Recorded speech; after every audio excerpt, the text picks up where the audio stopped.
Oi, pessoal. Hoje eu vim aqui falar para vocês sobre duas empresas que eu estou bastante confiante com essas empresas no segundo semestre de 2021. São as empresas de varejo de moda. Nesse caso, hoje eu vou falar de C&A e Marisa. Essas são empresas que é importante a gente saber, para início de conversa, que tiveram as suas operações muito impactadas pela pandemia. Pudera, né? As lojas físicas são responsáveis pela maior parte da receita dessas empresas e durante a pandemia em 2020 e também em 2021, no início do ano, as lojas tiveram que ficar ou fechadas ou tiveram algum tipo de restrição de número de pessoas, de número de clientes em circulação, ou mesmo restrição de horários no funcionamento dos shoppings, por exemplo.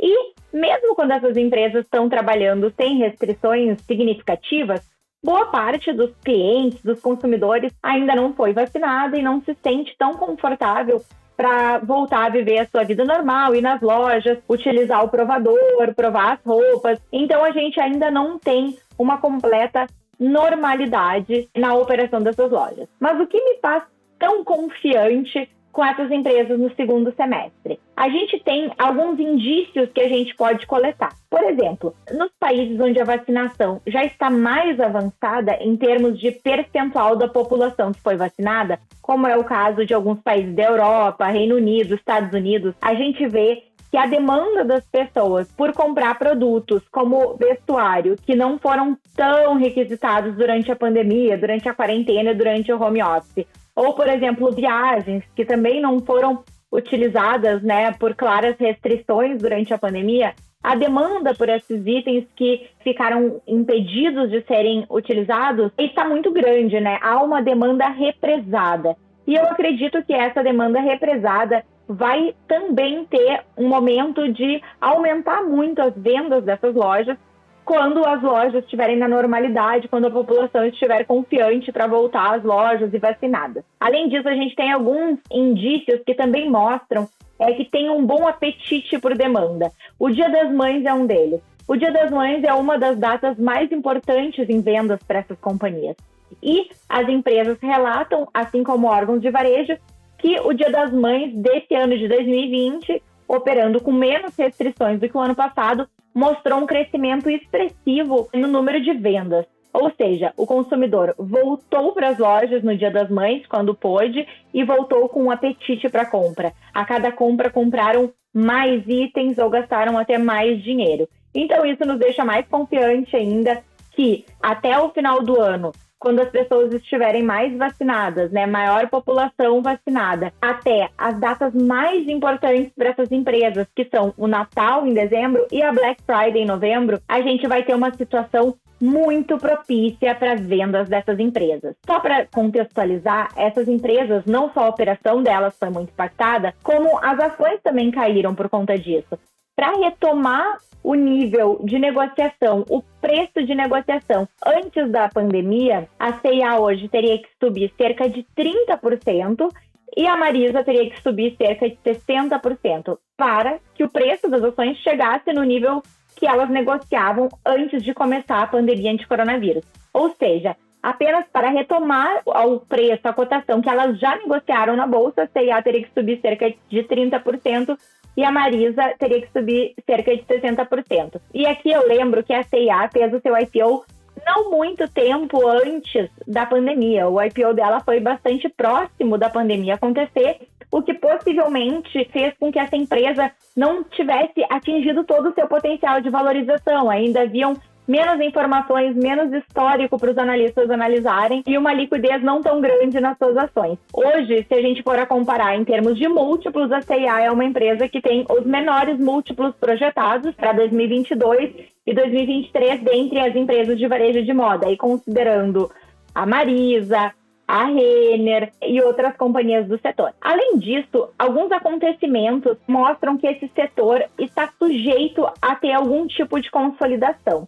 Recentemente, esse ano, a Hering recebeu uma proposta de aquisição pela Arezzo que valorizava a empresa bem mais do que ela estava negociando ao mercado na época da proposta.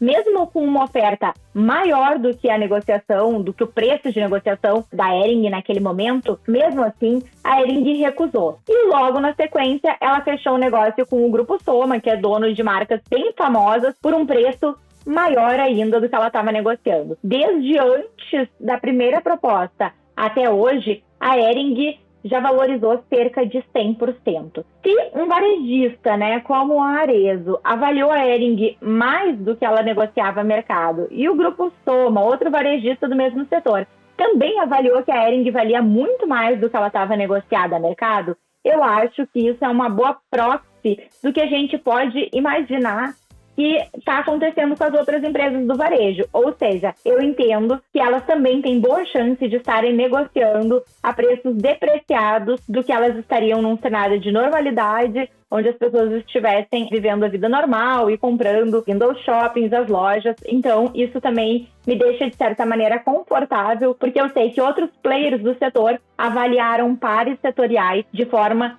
bem maior do que elas estavam negociadas na bolsa. Além disso, na sequência, a gente viu a maior varejista de vestuário do setor, que é a Renner, fazendo uma captação a mercado, onde ela captou mais de 2 bilhões de reais, que possivelmente podem ser utilizados para alguma aquisição. Não sabemos quando nem de qual empresa, se seria uma empresa online, uma empresa com mais lojas físicas, mas de qualquer maneira temos aí o maior player do setor bem capitalizado, caso queira fazer uma aquisição. E isso também me deixa confiante que novos movimentos de aquisição vão acontecer no mercado. Por fim, não é só isso, A gente sabe que, infelizmente, muitos concorrentes, principalmente pequenos empresários, pequenos lojistas, não sobreviveram à crise. Há uma tendência de, quando passam as crises, como é o caso dessa pandemia, restarem no mercado os players mais capitalizados e que conseguiram inovar e investir, por exemplo, em vendas online, como essas empresas fizeram. Isso faz com que, em geral, depois de um cenário de crise, a gente tenha um ganho de market share de grandes empresas, como é o caso da Marisa, da C&A, da Renner, frente a pequenas lojas, pequenos negócios que não resistiram à crise e abrem, então, mais espaço de market share para essas grandes empresas se consolidarem ainda mais e melhorarem seus resultados. Além disso,